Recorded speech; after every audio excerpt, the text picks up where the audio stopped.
किसान साथियों को नमस्कार। मैं सर्वेश बुंदेली और आज हम लोग हैं रानी लक्ष्मीबाई केंद्रीय कृषि विश्वविद्यालय में और इसके मत्स्यिकी महाविद्यालय के प्रोफेसर डॉक्टर नीलेश सर हम लोगों के साथ हैं, जिनसे हम जानेंगे कि ये जो हम लोग पीछे आप लोग देख पा रहे होंगे कि सजावटी मछलियों का जो एक सेटअप होता है, जिसे लोग अपने रेस्टोरेंट में, अपने घरों में सजावट के रूप में रखते हैं, इनका पालन पोषण कैसे करते हैं और जो हाईटेक फार्मिंग है नॉर्मल मछली का जो खाने के पर्पज़ से उपयोग की जाती है, उसके बारे में भी जानेंगे। सर, किसान ऑफ इंडिया में आपका बहुत बहुत स्वागत है। बहुत बहुत धन्यवाद सर आपका। सर, पहला तो मेरा यही सवाल है कि जो हम लोग यहाँ पे देख पा रहे हैं मछलियाँ, तो इनका पालन पोषण कैसे करते हैं जो सजावटी मछलियाँ हैं? देखिए, मैं आपको थोड़ा बेसिक बता देता हूँ मछलियों के बारे में। बेसिकली क्या होता है, मछली बेसिकली दो टाइप की होती हैं। एक तो वो मछलियाँ होती हैं जिनका हम प्रोडक्शन करते हैं और जो हमें खाने के लिए या फिर किसी और इंडस्ट्रियल यूज़ के लिए बनाई जाती हैं। सेकेंड पार्ट हमारा होता है ऑर्नामेंटिंग, जैसे आपकी देख पा रहे हैं कि जो विशेष प्रकार की हमारे पास मछलियाँ हैं, कई कई वैरायटी की हैं। तो एक इनका प्रोडक्शन, ये मछलियाँ बेसिकली केवल ऑर्नामेंटल के लिए ही बनाई जाती हैं। इनका उपयोग कभी भी खाने के लिए नहीं किया जाता है। बेसिकली जो ऑर्नामेंटल से बिलोंग करते हैं, ये दो टाइप की होती हैं। एक तो आप फ्रेश वाटर से भी, फ्रेश वाटर मतलब मेरा ये है कि जिसमें थोड़ा सा सैलिनिटी जो है 0.5 से कम रहे, और एक मेराइन वाटर या ब्रेकिश वाटर मेराइन वाटर बोलते हैं। तो दूसरे जो बेसिकली दूसरा जो कैटेगरी है वो मेराइन वाटर का होता है। तो पहली बात तो ये मीठा पानी जिसको बोलते हैं, फ्रेश वाटर है हमारा। और इसमें जो बेसिक इनकी रिक्वायरमेंट इस पानी में होती है वो ऑक्सीजन 4 से 6 mg पर लीटर होती है। टेम्परेचर जो ह्यूमन को चाहिए होता है 30 डिग्री सेंटीग्रेड, लेकिन इनके लिए अगर 28 से 30 टेम्परेचर है तो अच्छा माना जाता है। और सबसे इसमें दिक्कत क्या आती है, अमोनिया जो होती है, इसकी जितनी कम हो सके पानी में वो मछली के लिए बहुत अच्छी मानी जाती है। जैसे कि आप देख रहे थे, इसमें कुछ हमारी फिश जो है वैरायटी गोल्ड फिश पड़ी है, कुछ हमारी पंगेसियस है, कुछ हमारा गोल्ड फिश का दूसरा वैरायटी है, दूसरी कलर वैरायटी है। तो ये सब बेसिक पैरामीटर्स हैं, इसमें कुछ ज़्यादा उतना होता नहीं है मैनेज करने के लिए, जितना हम लोग मतलब बहुत बड़ा बना तो बना कर रखे हैं, ऐसा कुछ होता नहीं है। अगर थोड़ा सा ध्यान दिया जाए तो आसानी से इनको किया जा सकता है। सर, जैसे ये जो हम लोग मछलियाँ देख रहे हैं, तो इनका भी पालन पोषण होता होगा, या जो इनके जब छोटे छोटे इनके फिंगरिंग आती हैं तो उसका कैसे वो करते हैं और उसका पालन कैसे करते हैं, उसके बारे में थोड़ा सा हमें जानकारी। देखिए, हम अभी बात कर रहे हैं ऑर्नामेंटल फिश की। तो ऑर्नामेंटल फिश जो होती है, 3 टाइप का ब्रीडिंग होता है। एक क्या होता है, कुछ मछलियाँ होती हैं जो डायरेक्ट बच्चे को जन्म देती है। एक मछलियाँ होती है जो डायरेक्ट अंडा का जन्म देती है। एक मछलियाँ होती है अंडे का जन्म तो देती है लेकिन वो मुंह में रखती है, और फिर मुंह में जब अंडा फर्टाइल हो जाता है फिर उसको बाहर निकालती है। तो ये जो हम मछलियाँ देख रहे हैं, ये जो गोल्ड फिश है, ये हमारी अंडा वाली मछली है। और हमारी कुछ जैसे एक मछली है शॉर्ट टेल, वो बहुत अच्छा नेचुरल वाटर में आराम से ब्रीड कर जाती है।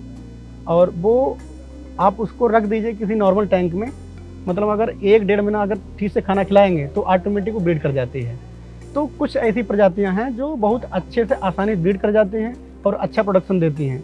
मेरा कहने का मतलब है कि ऑर्नामेंटल के क्षेत्र में तो विशेषकर उन्हीं मछलियों को हम ज़्यादा दें, क्योंकि ये गोल्ड फिश हमारी बहुत तरीके के इसमें रंगीन कलर होते हैं।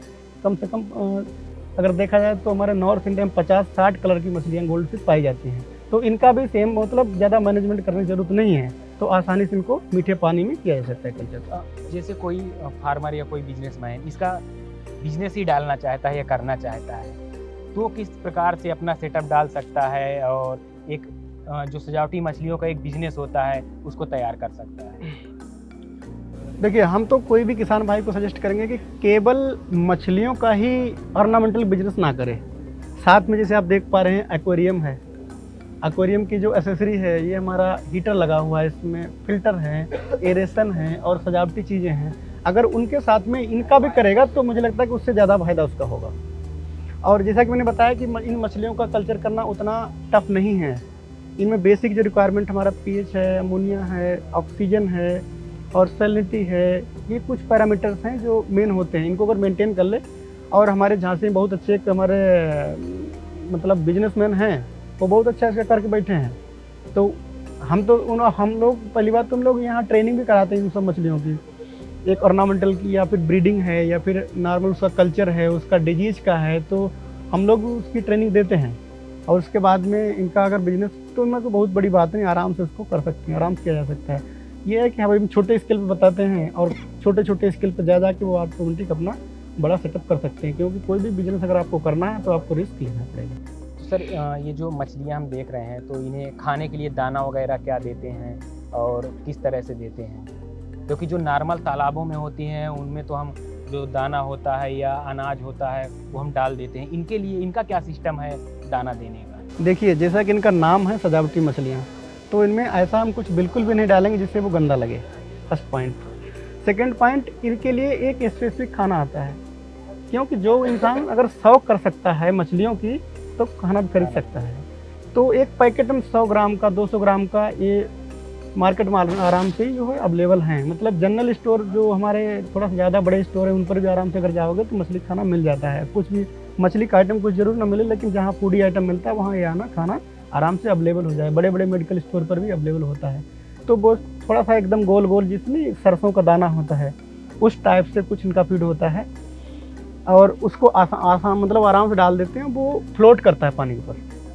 तो उससे ये है कि पानी नीचे नहीं बैठेगा तो जल्दी गलेगा नहीं और गंदा कम करेगा। तो फ्लोट करता है तो मछली जितना चाहिए होता है ऑटोमेटिक खा लेती है। अगर बहुत ज़्यादा एक्स्ट्रा हो जाता है तो उसको हम निकाल देते हैं। एक मेरा बहुत मजाकिया टाइप में सवाल है कि जैसे गांव के लोग देखते हैं इसे तो कहते हैं कि ये आर्टिफिशियल है, और इतने छोटे से जार में मछली का पालन कैसे हो सकता है?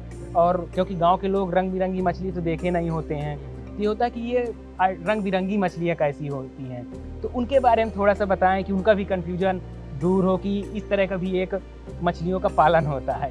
नहीं, गांव के लोगों की कोई गलती उसमें नहीं होती। बेसिकली होता क्या है कि वो लोग वही जो बेसिक मछलियां हैं, जैसे हमारे रोहू है, हाँ। मागुर है, सिंगी है या तिलापिया है, यही सब वो देखे हैं शुरुआत से।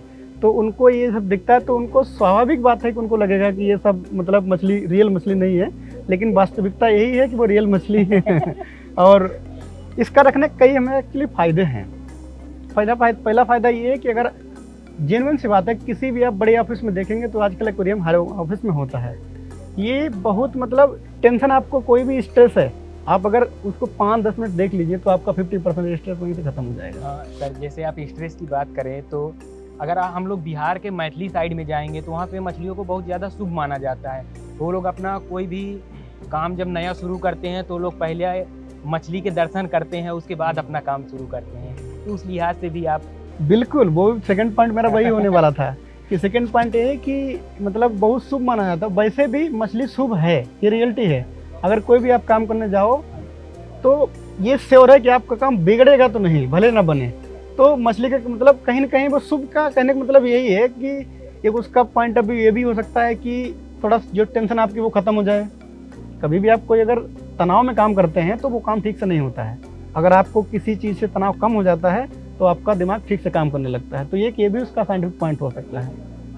जैसे सर हम लोगों को एक बहुत अच्छी बात बताए कि अगर सजावटी मछलियों का पालन करते हैं हम लोग और अपने घरों में रखते हैं तो जो स्ट्रेस होता है वो कम होता है।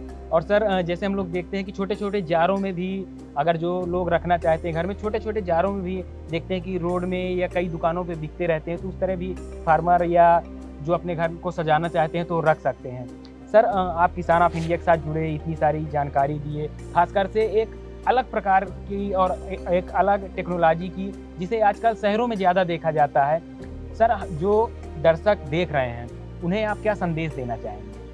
उनको हम यही संदेश देना चाहेंगे, जैसा आपने अभी एक पॉइंट बोला कि छोटे छोटे आपको एक्वेरियम देखते हैं, सभी इस चीज़ से हमारे साथ सभी लोग भली भांति जानकार होंगे कि सभी के पास उतना फाइनेंशियल बजट नहीं होता है, सभी के पास उतना पैसा नहीं होता है।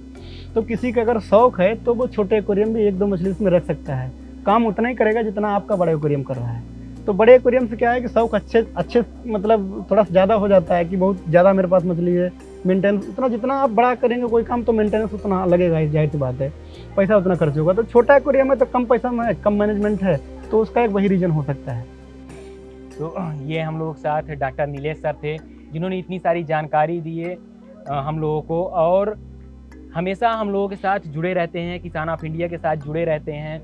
और अगर मैं कहूँ कि मेरे बड़े भाई जैसे भी हैं तो ये गलत नहीं होगा। सर आप हम लोगों के साथ जुड़े, आपका बहुत बहुत धन्यवाद। बहुत बहुत आपका धन्यवाद, बहुत बहुत धन्यवाद सर।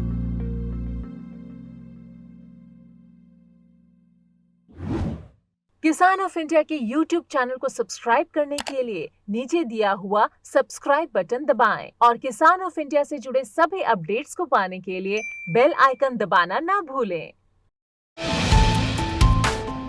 जो है आपके आसपास, आपके शहर का खास, वो दिखाएगा आपको DNN 24, आपका अपना डिजिटल न्यूज नेटवर्क। तो फिर कीजिए लाइक, सब्सक्राइब और फॉलो।